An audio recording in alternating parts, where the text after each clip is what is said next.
UFC Seattle is going to be a banger. I'm going to break down every fight on the card and talk about ways we can make some of this. Let's get into it. Kicking things off, we've got a strawweight bout. Believe it or not, it's a rematch between Thainara and Brasil.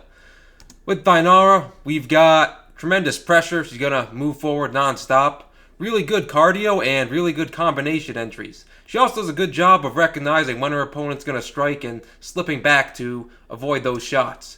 She's a pretty good wrestler. She likes a lot of throws from the body lock, from the over-under position. Sometimes this can get herself in trouble if she tries like a lateral drop or some form of sacrifice throw. We saw her fail one of those in her last fight against Loma Lookboonmee, and she ended up on bottom. That's not really a big issue because she's so good on the ground. And if she gets on top, she's very damaging. Very good in the clinch also. Now, Brasil, she's the first repeat offender for my channel because she's the only fighter at this point who I've broken down now more than once. We just saw her fight last month.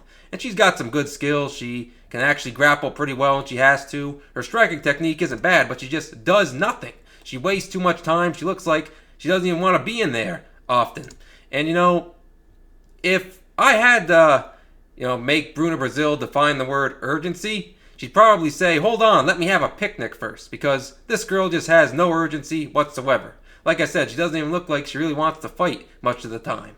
And somehow by the grace of God, Brasil defeated Thainara. That's the one loss on Thainara's record, the Brasil. Now, it happened like forever ago. It was like in 2019. Brasil got a win by third round guillotine, but she was doing okay prior to that. It looked like maybe Thainara was starting to break Brasil down. But yeah, this time, people are not expecting a repeat of that last fight. Thainara, big, -600 favor, I believe the biggest favor on the card. And yeah, she's just looking a bajillion times better than Brasil lately. Brasil's like an auto fade. I faded her against Ketlin Souza just about a month ago. I think Thainara's going to move forward, put volume on her, potentially find some takedowns, but I don't even really think she has to wrestle that much. Just, walk forward, put a bunch of volume on Brasil. She's not a dangerous counter striker, and she just does nothing. If you make her tired, hit her a bunch, she's just going to want to go home. So I'm thinking Thainara's going to win this fight. She's going to get her revenge, and I expect her to win by decision, although a finish is on the table. The bantamweights are next. Ricky Simón taking on Adrian Yanez. Ricky Simón is very physical. He's got quite a bit of strength on his takedowns. If he gets to your hips from a double leg position or a high crotch, he can usually lift you and dump you right onto the canvas. Even though his wrestling's good though, I'd say his control is mediocre. He's not really dangerous. He can work some ground and pound, some elbows from the top, but not a tremendous submission artist, and then not really a guy you have to worry about controlling you super well. And really, Simón hasn't been looking too great recently. I think his striking's okay. He's got some decent head movement. He's got a nice jab, some good combinations. He's an experienced, high-level fighter overall, but I feel like a lot of the times his heart just hasn't really been behind his strikes. He's been a little lower volume, been looking a bit more hesitant, and I just don't like the trend he's going in, although he has won some fights recently, like against Cameron Smotherman and Javid Basharat. Brutally slept him the last time we went to Seattle. Now, Adrian Yanez, it's been a long time since we've seen him. He last fought in December of 2024, got a split decision against Daniel Marcos, though he was on the wrong end of it. He's got pretty crisp boxing. I really like his combinations. Oftentimes, he's just looking to sort of pull to avoid his opponent's strikes and then counter them. He's got pretty good balance if you try to take him down. His takedown defense in the UFC statistically is good, but I don't really think we've seen it get tested enough. I'm not really sure how good his overall grappling ability is at the UFC level, so we're going to have to probably get more information on that. I do believe he has the ability to get up, and since Simón doesn't have that much control, even if Simón is taking him down, I think Yanez will be able to get up as long as he's fresh. Maybe he'll get tired as the fight goes on, but when he's fresh, I think he can get up. The durability of Yanez is a bit suspect. He got brutally knocked out by Rob Font. It wasn't like he just got slept in one punch, but it still wasn't a good look. And yeah, we learned in the Jonathan Martinez fight, this dude can't check a leg kick to save his life. Like, he just doesn't know how. And I get it. Martinez has particularly good leg kicks. He has another finish in the UFC, I believe, by leg kick TKO. But yeah, just not a good look. And I have questions about his durability overall. So for me, this is kind of a fight I want to stay away from because we haven't seen Yanez in a while. He's not a guy I'm typically that high on. But at the same time, do I really want to play Simón? I think he's, not trending in a good direction. I am going to lean Simone ever so slightly. I've noticed some people liking Yanez as an underdog, and yeah, I sort of get that. If he comes back pretty similar to what we're used to seeing him as, I think he's got a really good chance of winning this fight. But give me Simone by decision. I think this fight's probably going over, and yeah, I don't really want to play a money line. I just don't have a strong take in terms of who's going to win. But we're going to lean Simone. The light heavyweights next. Navajo Stirling taking on Bruno Lopes. Can Stirling finally get a finish in this matchup? We'll see, because he's got some excellent striking tools. It kind of goes without saying since he trains at City Kickboxing, one of the best MMA gyms in the world. He can mix in the kicks really well. He's got really good hands, really good footwork. Really nothing I can criticize in terms of his striking. It's excellent overall, and he's got an incredible distance striking differential if you look at his stats. He's really well trained across the board too, I'd say. You wouldn't expect a City Kickboxing guy, or I should say a kickboxer, to be a great wrestler, but I guess as is the case with a lot of City Kickboxing guys, Stirling can wrestle pretty well, but it's not just defensively like many of those guys. He can actually offensively wrestle too. So I think across the board, this guy knows what he's doing. The problem is I just don't think he's much of a warrior or killer. Like, he hasn't been quitting so far in the octagon, and of course, he hasn't even lost yet. I just don't like the fact that he's not finishing a lot of these guys. I don't think he really has intentions to harm his opponents, and eventually that's going to come back to bite him. When he goes against some absolute killer, I think we're going to see him meet his match and suffer a defeat. Is that guy Bruno Lopes? I'm not sure. Now, he's pretty good as a grappler. Even if he gets taken down, he can find ways to work his way back up. He's got decent wrestling, and I like what he can do from the top. Clearly very competent in the grappling realm. But man, this guy fights at a pedestrian pace, and really that's an understatement. He looks like he's moving through molasses. It takes him forever to get his offense going, doesn't throw a whole lot of strikes, and that's where he's going to get cooked in this matchup. If he's just hanging out at distance, Navajo Stirling is going to completely piece him up. Now, we did see him have a really grimy fight in his UFC debut against that guy MG Gajiazulov, whatever his name is. He just sort of clinched him up against the fence for most of the fight, and yeah, got like a control time based decision, just sort of wore on him against Stirling. If Stirling obliges him here and engages in that fight, it might be one of his best paths. But man, Stirling might finally get his first UFC finish, because all you have to do is tap Lopes on his chinny chin, and man, he's going down. Look at what happened in his last fight. Dustin Jacoby, I know he has a lot of knockouts, but he barely touched Lopes on the chin with a jab, and he just got stumbled all over the place, got finished shortly afterwards. So yeah, I think Stirling has a good chance of finding his first finish here. Even if he doesn't, he's going to really make the strikes add up from distance. And I think Lopes just has to hope to make this fight greasy, probably push him against the fence and hopefully just win a close decision. But yeah, I think Stirling wins this fight around 80% of the time. And yeah, there's not any value on the money lines. If Stirling gets it 80% of the time, if 20% of the time Lopes gets a greasy win, then you're not getting value on either side. We'll see what the props look like. But I am going to say Navajo Stirling gets it done. You know what? I'm going to say KO. I'm going to say he finally finds a finish against the chinny Lopes. So give me Stirling by first round KO.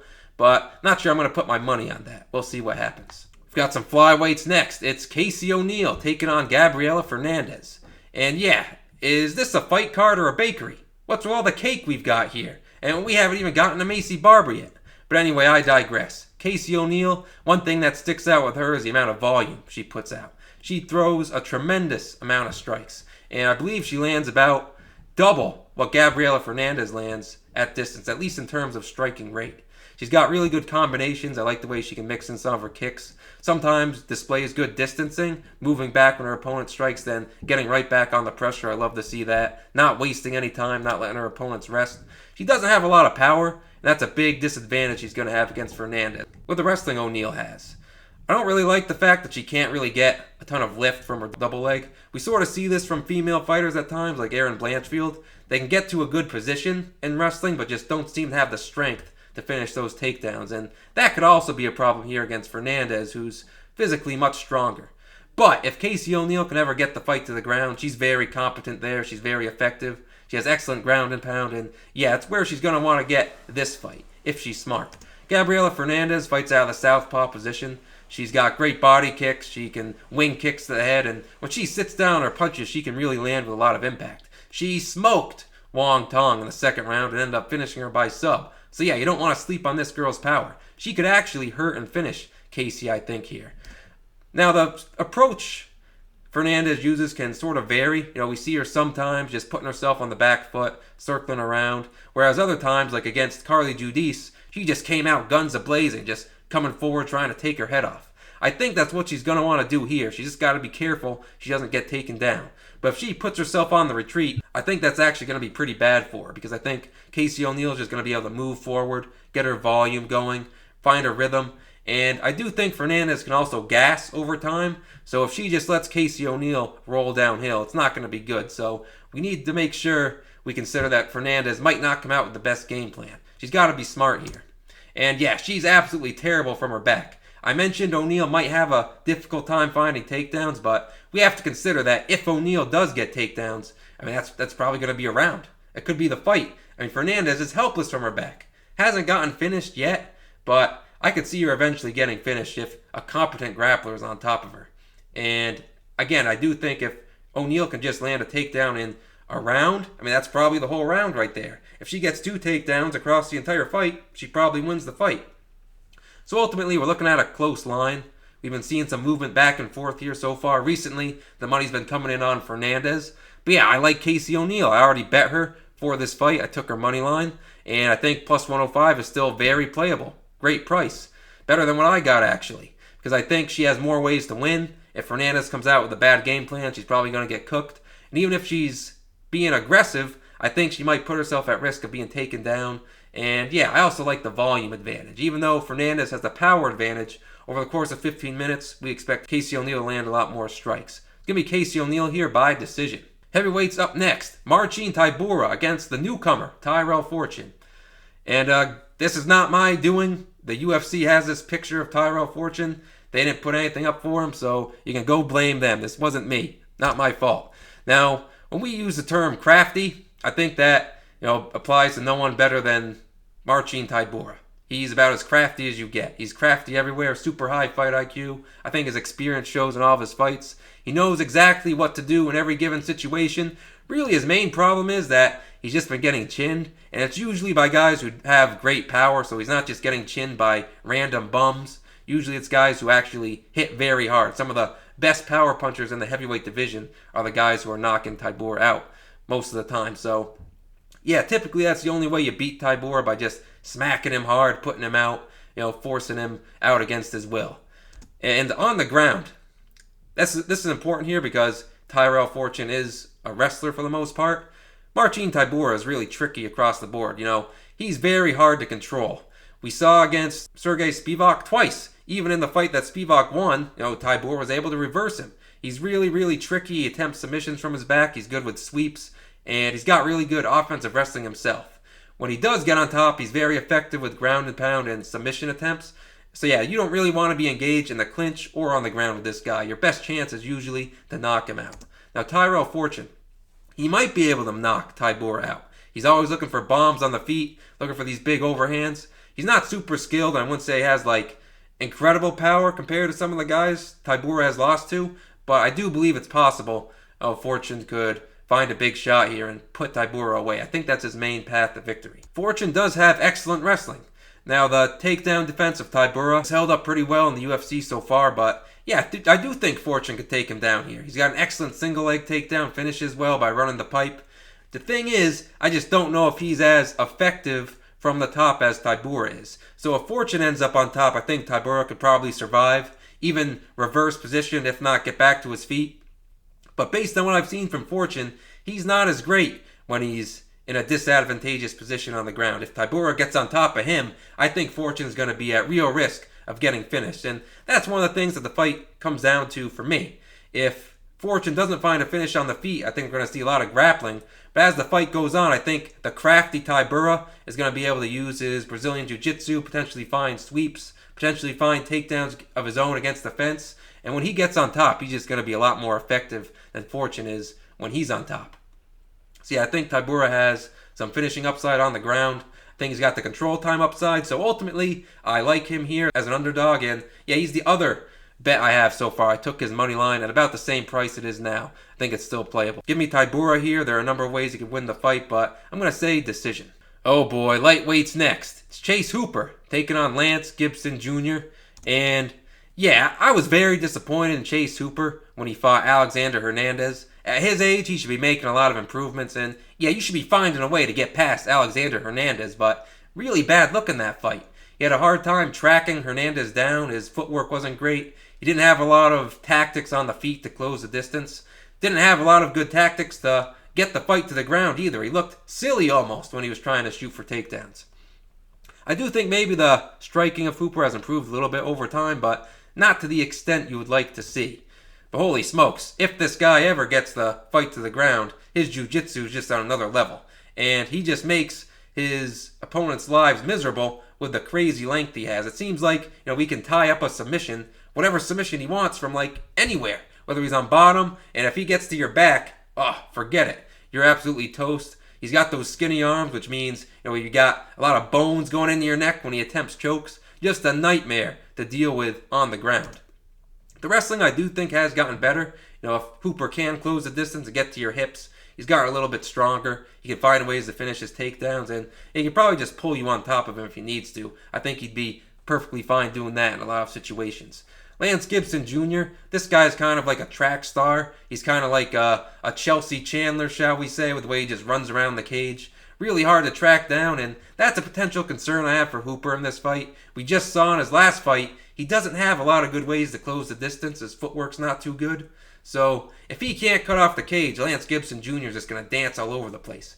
Gibson's got some pretty decent takedown entries himself, but he's probably not going to want to take down Hooper. I have no idea why that would be beneficial. He also has some pretty good power combinations. I think that is something that he has an advantage in. Hooper still doesn't really have a lot of power on the feet, so I think when these guys are exchanging, Gibson's going to get the better of those exchanges. And if he can time those combinations well between his movements when he's just circling around, I think he could have a lot of success.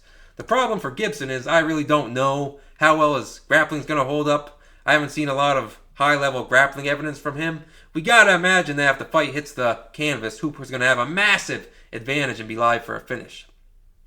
Ultimately, I think this line's a little wide. Again, I'm very disappointed in Chase Hooper. I'm hesitant to trust him after that last performance, and I think Lance Gibson Jr. might be able to use his track star skills to just dance around the cage, make Hooper look like a goofball again. But ultimately, I've got to side with Hooper in terms of a prediction because, his grappling is probably several tiers above Gibson's. And if this fight gets to the ground, it might be over shortly afterward. I'm going to say Chase Hooper by first round submission, but if the line gets wider, I might actually take a stab at Lance Gibson Jr. because I just don't think we can really trust Chase Hooper that much. I could easily see him fumbling this fight. More lightweights with Ignacio Bahamondes taking on Tofik Musayev. So you're going to get action with Bahamondes. He doesn't really waste a lot of time. He's got excellent volume. He's constantly moving off the center line, switching stances, mixing up all the strikes. So he's definitely not a guy who's going to stall, waste time. He's going to get after his opponents time and time again. One of the criticisms I have of him is that his kicks aren't always set up super well. He's not super fast, and I feel like he's pretty easy to counter a lot of the times. If he's not doing a good job with his footwork, you can really get a beat on what he's doing and time a lot of his strikes with counters, I believe. He attempts lots of submissions, which might actually be effective here, but his wrestling's not great. Offensively, his wrestling's not great, and then he's not too hard to take down. Sometimes when he's on his back, he can sort of get caught playing jiu-jitsu, being a jiu-jitsu nerd, and wasting time that way. Tofik Musayev, he's way, way older than Ignacio Bahamondes. Musayev is now in his late 30s, and he's got way less volume as well. If you look at this guy's pre-UFC tape, there's a lot of instances where he's just not really throwing strikes, just sort of waiting, right? Waiting for counter opportunities. And as I kind of alluded to already, he might have opportunities to counter Bahamondes here, but Bahamondes is going to be getting way ahead on the strikes. He just throws way more, which is not really great. You never want to see someone who's just always waiting to counter and falling behind on volume. He's also not too hard to submit if you look at his record. So Ignacio Bahamondes might be able to land one of those submissions he attempts a lot of the time. Not really sure if either of these guys are super keen on wrestling, but if Bahamondes does decide to wrestle and manages to get the fight to the ground, or if there's a club and sub opportunity, we could see Bahamondes land a sub, but I'm not sure it's super probable we're going to see Bahamondes get takedowns here. I do think it's probable we see Bahamondes outland Musayev at distance, and that's why he's a favorite in this spot. But again, a little bit too wide on the line. I mean, if anything, I'd rather play Musayev at plus 250. It's just that in general, I don't really want to back Musayev at this point in his career. We haven't seen a ton of him in the UFC yet, and he is getting older. So give me Bahamondes by decision, but not interested in betting his money line. If anything, I'd rather go the other way. Ho-ho, we got another lightweight bout. And, oh boy, it's Terrence McKinney taking on Kyle Nelson. Terrence McKinney, guys, he might be the best fighter in the universe, right? Best guy we've ever seen. And when he steps into the cage, he just looks incredible. Not really anyone else we can even compare him to for like 2 minutes. Okay, he's got about 2 minutes in him, and then he's done. And you can listen to interviews from this guy. He pretty much admits that after 2 minutes, he might as well just call it a night. He doesn't even want to try after that. And you don't even really have to hear him say that. You can just tell by watching all of his fights. He is very good, though. He's dangerous across the board. He's a great striker. He's a great grappler. He can put together solid combinations on the feet. He's got nasty knees. And yeah, you don't want to give him your neck because he can pull a guillotine, start looking for other front chokes. He can potentially take your back and find a rear naked choke. I think he's one of the last guys to beat Fares Ziam, who's on a massive tear right now. So yeah, Terrence McKinney, no joke. He can absolutely finish just about anybody in the first 2 minutes. So Kyle Nelson's going to have to watch out here. He does have some pretty good body and leg kicks. Ultimately, I'm not a huge fan of Kyle Nelson's striking, if I'm being honest. He likes to jab a lot when his opponents enter, so, make him pay with one strike every time they close the distance, but I don't really like his boxing overall. I don't like the way he just sort of dips his head and starts winging blind overhands without looking, and I don't think his durability's that great. He is physically strong. You can see that in grappling exchanges. He's not some crazy good grappler or wrestler, but he is kind of hard to manipulate if you are in one of those exchanges. He has lost several times via finish, so that sort of worries me here. I think there's a really good chance McKinney's going to be able to finish him in one of his initial flurries. And I just don't like a lot of his defensive tactics. Oftentimes, Nelson doesn't respond well to strikes. He doesn't have a great counter game, to be honest, other than that jab he flicks out. And I think if he just starts covering up, McKinney's going to get after him and be able to find a finish. Ultimately, I do like McKinney here, but money's been pouring in on him. I don't really think minus 170 is playable for a guy who we know is going to be toast after just a couple minutes. I do like McKinney to get a first round submission. It could be a knockout as well, but I'm going to lean sub here. But holy smokes, God help us. If we have money on McKinney and the fight goes over 2.5 minutes, we might be in trouble.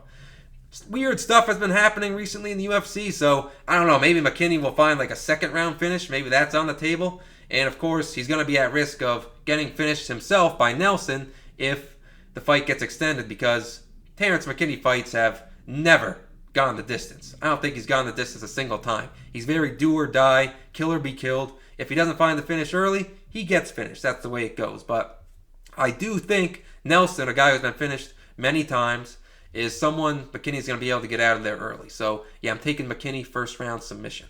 All right, middleweights. The undefeated Mansour Abdul-Malik taking on a relatively new guy at the UFC, Israel Belgaroui. So with Mansour Abdul-Malik, this guy's absolutely terrifying, right? He looks like he'd punch down a house. You get hit by this guy, you might not be waking up for a while. Problem is, a lot of the time he just does nothing, right? He's not always using that tremendous power. Watch his fight against Nick Klein.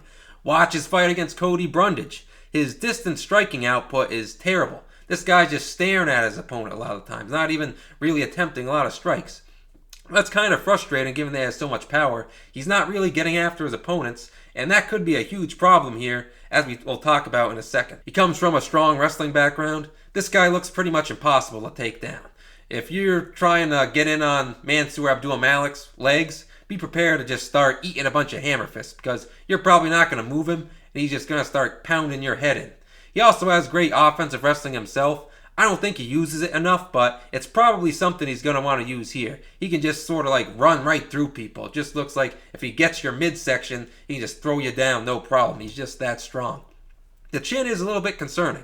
So if you go back to his pre-UFC, pre-Contender Series tape, you can see him get rocked one time, and then he also got rocked by Nick Klein, which isn't a great look. I do think at some point we're going to see a really bad look from Mansour Abdul-Malik, and it could be in this fight. Who knows? Because he's taking on Yusri here, who's a nightmare to deal with from range. You see he's listed at 6'6". He's got excellent striking tools. He's trained with Alex Pereira. He can work kicks to the calf. He can work strikes from all angles. And if you're just standing in front of him not doing anything, he's going to pick you apart and probably find a finish shortly thereafter. So we're not going to be able to see a low output performance from Malik, if he wants to win. He's going to have to get after it and get after it early, most likely. As we saw in his UFC debut against Azamat Bakoev, Usry's takedown defense is pretty solid, right? But it might be really tested here. I think Mansour Abdul-Malik, with his strength, with his explosiveness, might just bring a whole nother level of wrestling to Belgaroui here. And I sort of have mixed feelings about what this guy can do from his back. There were some cases when he was able to get up when taken down, but other times he looks like he can kind of get stuck, from his guard. And that's not going to be good, because if Abdul-Malik is on top of you, you're going to be getting your head caved in with ground and pound. And then I'm not so sure if Belgaroui can even handle Abdul-Malik's power on the feet. If Mansour does find a way to close the distance well and land a big shot, it might be night-night. So ultimately, it's kind of tough to see Abdul-Malik at minus 120 and not take him, because we've seen him as a massive favorite so many times that it seems like we're getting a discount on him. But I do think Belgaroui provides genuine issues here. If Abdul-Malik is doing nothing, he's going to get cooked at range. We could see him get chinned, because I don't think Abdul-Malik has the best chin. And if Belgaroui is able to stuff takedowns and keep the fight at distance a lot of the time, yeah, he's going to have an easy path to victory.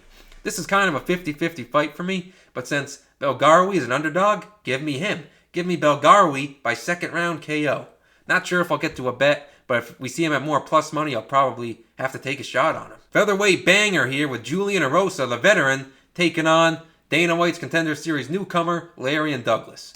Julian Erosa, he's not a guy who's going to waste a ton of time. He's pretty active with his strikes. Even though he's long, he doesn't really try to keep the distance. He's going to be really aggressive. He's going to throw a lot of combinations. I really like his jab. I really like his uppercuts and combinations.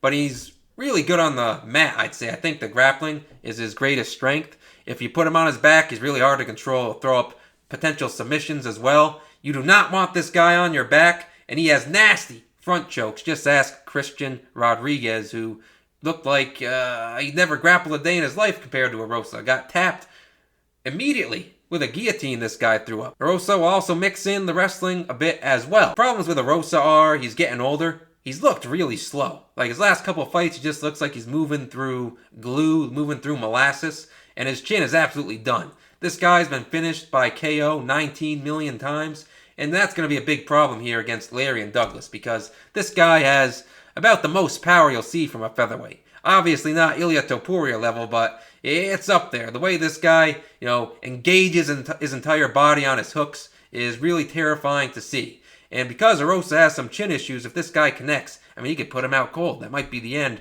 really early in this one. The takedown defense also seems solid, so I'm not too worried about Erosa getting TDs here early. It does look like Douglas might be a bit breakable.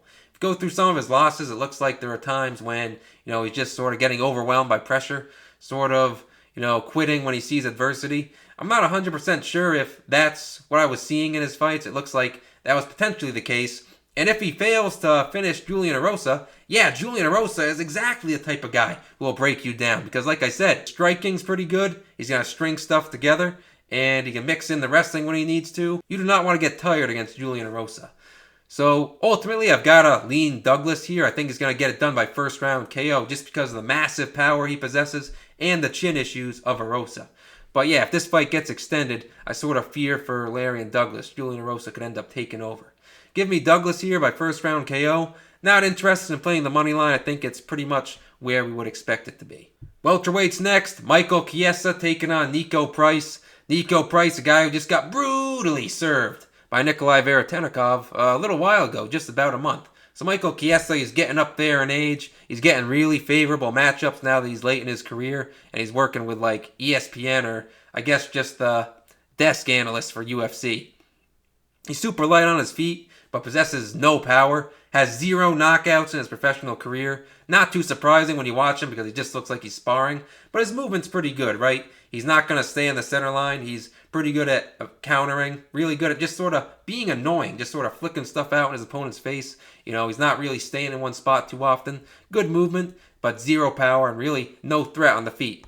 But doesn't really need to be a good threat on the feet because he's smart. He knows what to do in certain situations. He just seems to know exactly when he has to get ahead on the judges' scorecards, right? So if a round is close, for example, he might just shoot a takedown in the final seconds to make sure the round is swayed his way. If he's in the clinch, he's making sure to be active with knees and elbows, just doing whatever he can to get the edge on his opponent in the eyes of the judges. So that's one thing you want to see with a fighter, especially in fights that you expect to go to decision. His greatest strength also is the grappling, and he's got a massive edge here against Niko Price. He's really good at timing his takedowns. He can get takedowns from the clinch, and he's very proficient at working to the back as well. If he does get to your back, you're going to be in trouble because his rear naked choke is excellent. He's gotten a couple finishes by that method recently. He finished Tony Ferguson with that and finished Max Griffin as well not too long ago. So Niko Price is going to have to watch his back here. I've got a bunch of question marks for him because at this point, I don't really know what's going on. Like, what are this guy's strengths? I don't know what he has left. He's been finished a bajillion times. His last several fights have not been good looks. Obviously, we respect him. He works hard, but he just got brutally knocked out. Like, how is he even allowed to come back and fight after Nikolai Veretennikov took his soul? The strength and conditioning of Price is not bad. Sometimes it looks like he's gassing, but he'll usually push through. He's a very tough guy. But again, I'm just not sure what his skill set is. If someone said, hey, what's Niko Price do? What's his strength? What's his deal? I wouldn't know how to answer it. Like, I don't know what his skill set is, what his strengths are. So yeah, I think Michael Chiesa is going to be able to find takedowns here and ultimately submit Niko Price, probably in round 1. Honestly, he could probably win however he wants, even if it stayed at range. Chiesa would probably just be able to pitter-patter outpoint him. So I'm going with Chiesa here, but not sure what we can do with this until props drop, because minus 525 is crazy for a guy Chiesa's age who has no chance of making a title run or anything. He's just sort of, taking these favorable matchups. But yeah, give me Chiesa to submit the short notice Niko Price. Flyweights in our co-main event and another rematch. It's Alexa Grasso, the former champion, taking on the surging Maycee Barber. Alexa Grasso, her advantage here is that she's a bit more technical than Barber. She's got a really nice jab. She always does a good job of keeping her guard up. She's got really sound defense. She can mix in combinations too when she needs to. She's actually not too bad in the clinch. And yeah, from her back, she's going to throw up submissions. She'll throw up triangle attempts. Not too bad with the submission jiu-jitsu. And yeah, if she does get a chance to get your back, she's going to lock in that rear naked choke real quick. She's really sneaky and opportunistic with the way she takes the back. So Barber's going to have to be a bit careful here. But one thing that we'd be remiss to not mention is that Grasso's takedown defense is poo-poo. I mean, almost anybody can take her down. I think, a gust of wind could probably blow her over. And in fact, I think, gusts of winds probably were blowing her over against Valentina Shevchenko because I don't know if she was standing in that fight for 2 minutes. It seemed like immediately Shevchenko was just getting her down in every round. So yeah, that's one thing Barber's going to be able to potentially look for here. Grasso usually has to rely more on her get-up game than her takedown defense because, frankly, takedown defense for her just doesn't exist. When she's getting taken down, it's usually just a matter of how well she can get back up. And in the first fight, she was able to do that pretty well. Not so sure how well she's going to be able to do that here. So Maycee Barber, as I mentioned, is less skilled. She's not super clean and refined on the feet, although I think she has been getting better. What she's going to want to do is just turn this into a fist fight in a phone booth, right? Just get in close, clinch up, land big clinch strikes, knees, elbows, just wing haymakers from range, land the more impactful shots. I think that's what she's going to be able to do here. I think she's going to sort of repeat the success she had in the third round of their first fight. Just get after Grasso, land the bigger shots, land with more impact, and if she doesn't get a finish, get a damage-based decision. The other thing is, the takedown should be on the table here. Grasso, as I said, has terrible takedown defense, so even if she's able to get up after Barber takes her down, she's probably going to eat some ground and pound. Barber should look to land some takedowns here, get off some good strikes, help, get some points in the eyes of the judges. And yeah, with being aggressive, being physical, and landing some takedowns, I think Barber should be able to avenge her loss to Grasso here. But a lot of money's come in on her already, and there's no way I'm going to lay minus 170 when we obviously know Grasso could win the fight. I mean, she already did it the first time. The path is there for Grasso. But yeah, give me Barber. Give me Barber by decision. And yeah, I'm going to be rooting for Barber here. Finally, in our main event, we got Israel Adesanya taking on Joe Pyfer. Now, it goes without saying, Israel Adesanya, he's a future Hall of Famer. When you think of legends of the sport, honestly, he's one of the guys who comes to my mind. If you want to learn how to strike, if If you want to see a striking clinic, watch this guy. He is so clean and crisp with his striking. Excellent stance switches, excellent movement. Everything's so precise. He doesn't telegraph anything. He's got a really solid jab, excellent kicks at all levels. Just across the board, everything you'd like to see from a good striker. Just maybe not a ton of power, but you don't want to sleep on his power because he can definitely put you out. Just ask Alex Poatan Pereira about that. And yeah, like I sort of alluded to earlier, these city kickboxing guys have excellent takedown defense. And Israel Adesanya, despite being sort of lanky, is deceivingly strong. And I think only the best of the best grapplers are going to be able to take him down. I don't think Joe Pyfer is going to have a lot of wrestling success in this fight. The concern we have with Adesanya is his chin. Even though he's starting to get up there in age a little bit, when we last saw him in the past couple fights against Imavov and Duplessis, he still looked really crisp. He still looked pretty fast. Looks like he moves very well. It's just the reaction time and the durability are probably starting to fade a bit. So I expect Israel Adesanya is still going to look pretty crisp, even though he's been off for a year. We know this guy's one of the best of the best. He's a legendary martial artist, and he takes his training very seriously. I think he's going to look good. I think he's going to move well. It's just the chin. We don't think he can really take a good punch anymore. And if Pyfer lands, he's probably going out cold because this guy's one of the most powerful punchers in the UFC. His problem is he's not really too sneaky, or he doesn't set up his punches that well. You usually know whenever he's going to throw. He just sort of walks forward, stalks people. He'll reach out with his lead hand to set up a big rear hand. You can sort of tell when he's going to punch and what he's going to throw. And that's kind of the problem I think he's going to have here. Israel Adesanya has a reach advantage. You see he's got that 80-inch reach compared to just a 75-inch reach for Pyfer. So I think, if Adesanya is hand fighting, extending his hands, moving his feet well, it's going to be hard for Pyfer to set up those shots, especially since they're pretty easy to see coming. And the volume of Pyfer isn't great. So if he's not able to land that big shot, he's going to fall behind here, especially since Israel Adesanya has much better kicks and so many more weapons overall. And if Pyfer's starting to get his leg beat up, if he's starting to get hit to the body, I think his power will diminish. The threat of a KO starts to decrease, kind of like what we saw against Jack Hermansson. And by the way, not being able to finish Jack Hermansson, it has not aged well. That's kind of a bad look for Pyfer now because we've since seen Jack Hermansson get brutally knocked out twice in the first round. Pyfer's wrestling I don't think is great. I don't see him having a lot of success taking down Adesanya, so I think this fight is going to take place from range. And yeah, tons of money has come in on Israel Adesanya. He was an underdog. Not no more. We see him at minus 127. I think he was already up to minus 135 or minus 140. We've seen a little bit of buyback on Pyfer. But yeah, I think Israel Adesanya is the side. For me, I wouldn't lay minus 127 just because there are layoff concerns, age concerns, chin concerns. But if this drops to minus 115, I'll absolutely play Adesanya. I think he's going to be able to see a lot of the power strikes from Pyfer coming. And when he's not getting hit by Pyfer, he's just going to be getting off his own offense. And yeah, if he can just take it to round 3, I think he can pretty much coast and the threat from Pyfer is going to diminish. So yeah, give me Israel Adesanya here to snap the big losing streak and get back on track. Adesanya by decision, I'm going to say. And yeah, folks, that's going to do it. We just wrapped up the breakdowns for UFC Seattle. If you enjoyed the video, leave a like and consider subscribing to the channel. Also, comment your prediction for the main event or whatever your favorite fight is. We will continue to have more UFC action coming up, including a tremendous Miami card in a couple weeks where my boy Yuri Prohaska is going to try to get the belt back. Stay tuned for that, and I'll see you guys later. Peace.